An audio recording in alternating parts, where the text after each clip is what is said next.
Suasana di Kampung Babakan, Kecamatan Cimaung, Kabupaten Bandung, mendadak mencekam pada Minggu, 16 Agustus 2026.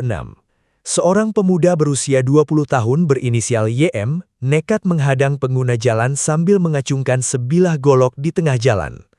Aksi nekat ini sontak membuat para pengendara panik ketakutan, dan menyebabkan arus lalu lintas di sekitar lokasi menjadi tersendat.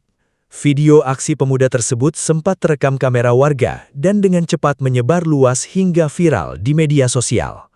Menanggapi laporan tersebut, jajaran Polresta Bandung di bawah pimpinan Kombes Pol Aldi Subartono bergerak cepat mendatangi tempat kejadian perkara.